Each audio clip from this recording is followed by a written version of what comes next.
I wish to commend all the organizers of this seminar titled Indus Waters Treaty, an instrument of regional peace and security. I understand that throughout the day, leading experts from Pakistan and abroad have held meaningful discussions on one of the defining challenges of our times. Water transcends political boundaries, it sustains life, shapes civilizations, and its governance has profound implications for peace, security, and sustainable development. Ladies and gentlemen, water is not merely a natural resource. It is the foundation of human dignity, economic prosperity, food security, and environmental sustainability. Throughout history, great civilizations have flourished along rivers, and few river systems have shaped human history as profoundly as the Indus. For thousands of years, its waters have sustained communities, cultures, and one of the world's oldest continuous civilizations. Excellencies, ladies and gentlemen, the responsibility to preserve this shared heritage rests upon all of us. Transboundary rivers must bring nations closer through cooperation rather than divide them through confrontation. This principle is firmly embedded in international law and has guided water sharing arrangements across the globe. It was in this spirit that Pakistan and India concluded the Indus Water Treaty in 1960 under the auspices of the World Bank. The treaty established a durable and carefully negotiated framework governing the 6 rivers to India, 3 eastern rivers to India, and 3 western rivers to Pakistan, while permitting India limited use in accordance with treaty provisions. India has benefited immensely from the water storage, irrigation, and hydroelectric infrastructure built on the eastern rivers. We also do not object to India's treaty-based use of the western rivers and seek to settle any differences or disputes within the framework provided in the Indus Water Treaty itself. Excellencies, ladies and gentlemen, the treaty demanded significant adjustments from Pakistan as it had to fundamentally restructure its irrigation and water management systems in reliance upon the permanent legal framework. Despite being disadvantaged along the banks of our eastern rivers, where due to India's unrestricted use, these rivers dried up in Pakistan, but we honored the treaty commitments and obligations in letter and spirit. That investment reflected our confidence that international agreements, once concluded, would be honored in good faith. The treaty justified that confidence. For more than 6 decades, including periods of war and political tension, it provided predictability, transparency, and stability. It has rightly been regarded as one of the most successful examples of trans-boundary water cooperation anywhere in the world. Excellencies, ladies and gentlemen, it is therefore deeply regrettable that this landmark treaty now faces its gravest challenge. India's unilateral decision to place the treaty in abeyance has no basis in the treaty itself or in the international law. Equally concerning has been the suspension of cooperation through the institutional mechanism that have been long served both countries under this treaty. Pakistan's position is very, very clear. We reject India's unilateral and illegal announcement. The Indus Waters Treaty remains valid, binding, and fully operative. No party can unilaterally suspend or terminate its obligations under a treaty that contains no such provision. This is not merely Pakistan's interpretation, it reflects the fundamental principle of international law that treaties must be performed in good faith. Our position has been vindicated by the ongoing proceedings before the Court of Arbitration constituted under the Indus Water Treaty. The Court of Arbitration has also affirmed that the Indus Water Treaty establishes a permanent legal regime governing the parties' rights and obligation over the Indus Basin. In doing so, it drew an analogy to boundary treaties, emphasizing the treaties creating stable territorial and resource allocation regimes are not susceptible or unilateral suspension or termination. If international agreements can be disregarded wherever they become politically inconvenient, confidence in the international legal order is inevitably weakened. The sanctity of the treaties is one of the foundations upon which peaceful relations among states are built. The implications extend well beyond South Asia. Excellencies, ladies and gentlemen, since April 2025, Pakistan has observed a pattern of actions that raises serious concern, including abrupt variations in the flows of Chenab and Jhelum rivers and continued efforts to expand infrastructure capable of regulating waters allocated to Pakistan under the treaty. Such actions undermine the cooperative framework that has preserved regional stability for almost more than 6 decades. The recent supplementary award of the Court of Arbitration reaffirmed that the treaty imposes substantive legal limits on India's control over the western waters. This reinforces an essential principle. Disputes must be addressed through the mechanisms established by the treaty itself and not through unilateral actions and measures. Ladies and gentlemen, India's presence in the region has been witnessed by the world after the war, and this is most regrettable attitude as some of the speakers I heard since morning, and particularly what Hina Rubani Khar Sahiba wound up the second session. India's present course of conduct runs contrary to the fundamental rules governing treaty relations, including the Vienna Convention, as well as universally adopted principles of international law. Responsible nations respect international law and implement international treaties as a moral and legal obligation. We are convinced that bringing international commitments cannot be arbitrarily, conveniently, or unilaterally disregarded, manipulated, or terminated. This remains the core of international law and norms. Incidentally, Pakistan has 2 years elected member seat in the UN Security Council from 1st of January 2025 to 31st of December 2026. And countries in turn get its presidency. So did Pakistan last year in July. Which subject we chose for the material and for the ministerial discussion during our presidency, you will be happy to note. Multilateralism, peaceful settlement of disputes. This was Pakistan's subject. And it was dozens of countries took part. I personally went to preside that session, July 2025. So that shows Pakistan intent, Pakistan respect, and Pakistan's intentions about the respect for the international law and the treaties.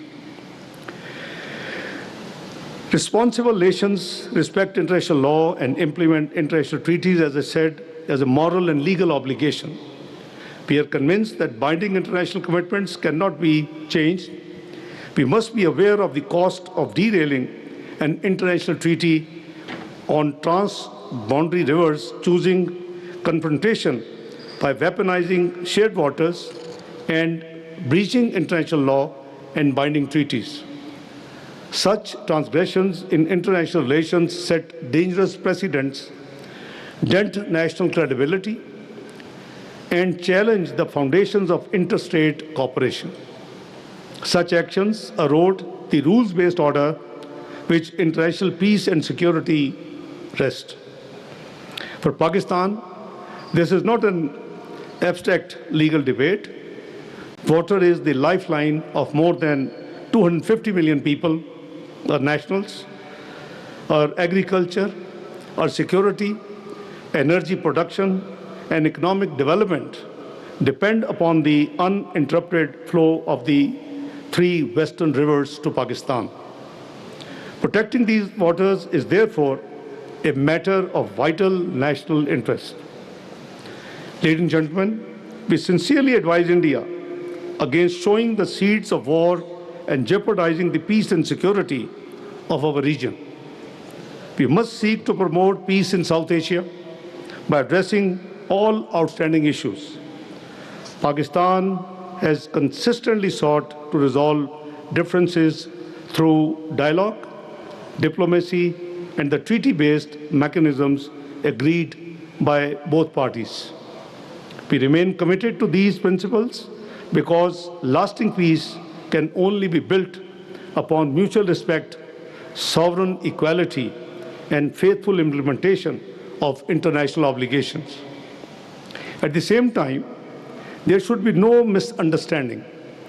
Any attempt to deprive Pakistan of the waters rightfully allocated to Pakistan under the Indus Water Treaty would have profound consequences for regional peace and security. Such actions serve neither country and would undermine the shared interest of nearly 2 billion people in the South Asia. Excellencies, ladies and gentlemen, South Asia faces enough shared challenges. Shared waters should become a source of cooperation, confidence, and regional integration, not coercion or confrontation. The Indus Water Treaty, signed over several decades ago and after several years of negotiations, was meant for best utilization of the available waters in the Indus Basin by both the countries, provided it is implemented in the spirit in which it was conceived, without being tapped in a zero-sum mentality. Pakistan remains steadfast in its commitment to peace, dialogue, and good neighborly relations.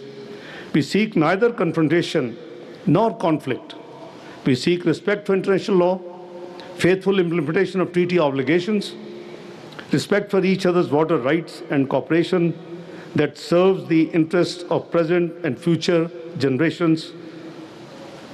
At the same time, we will not allow a rightful share of water resources to be misappropriated and will safeguard and defend our rights and interests under international law through all available means. You might recall that after the May 2025 war, and rather after Pahalgam incident, and after the announcement of India to hold the treaty in abeyance, there was a National Security Committee meeting in Pakistan, chaired by Prime Minister Muhammad Shahbaz Sharif. National Security Committee comprises of the civil and military leadership, and they were unanimous in declaring that any diversion, any interruption, and any reduction in the rights of Pakistan vis-a-vis Indus Water Treaty will be treated as an act of war. And we decided this, we mean it, and we will make sure that our rights are not prejudiced or abused. I can say Pakistan has demonstrated to be a very careful country which tried to contribute to bring peace and security in this region. I'm referring to the US-Iran conflict. Recently, you have all observed. Pakistan did its best to bring together on the negotiation table two parties which have never shook hands in the last 47 years. 10th and 11th of April this year, these two countries, we managed to convince that they sat on the same table, direct dialogue, after 47 years. Some countries like our neighbor used to call Pakistan a terrorist country. Pakistan is today known as peacemaker of the region in South Asia, alhamdulillah. This is the country which has been now in the recent Oslo forum. The US envoy said Pakistan has become the net security provider of this region. Pakistan believes in dignity, respect, no matter how small a country is or how big a country is. They are all equal in the foreign policy of Pakistan. We respect them all. The UN Security Council was created for what? For peace and security. And that peace and security is the main responsibility which is being sabotaged by our neighbor through an act of, I would say, illegal declaration of treaty in abeyance. This is not on. It will never be acceptable. We have to work within the treaty mechanism. You just read from one of the speaker, Article 12 very clearly spells out that how this treaty can be changed, how this treaty can be superseded. It is only by mutual consent. And there's a mechanism, there's a three-tier mechanism in the treaty itself, how to resolve the disputes. So, one-sided, any action by our neighbor, they would be making a mistake. They did make a mistake last year. The Pahalgam incident, Pakistan had nothing to do with it. Within hours, Pakistan Prime Minister Muhammad Shahbaz Sharif made an open offer.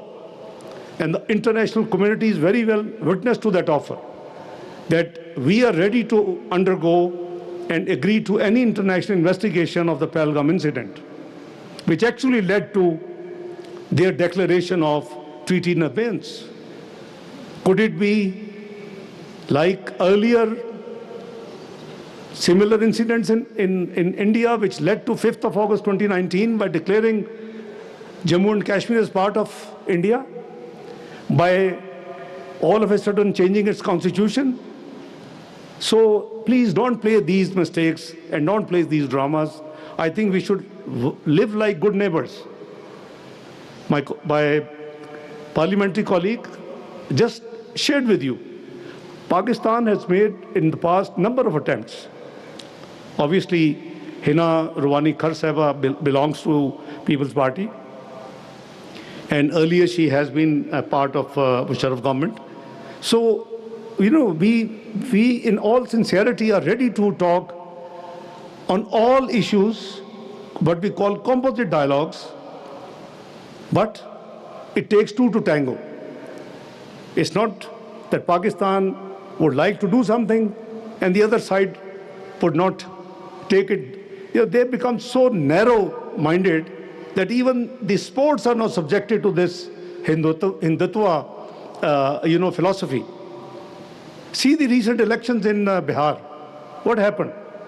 40 million people were disenfranchised and they were deprived to vote. So you see, that is their, internal matters, but I think the world community must take notice of it. It is certainly not desirable. This region houses over 2 billion human beings, and we are all bound by the UN. Though that institution was created for such purposes, the UN Security Council main mandate is security and peace.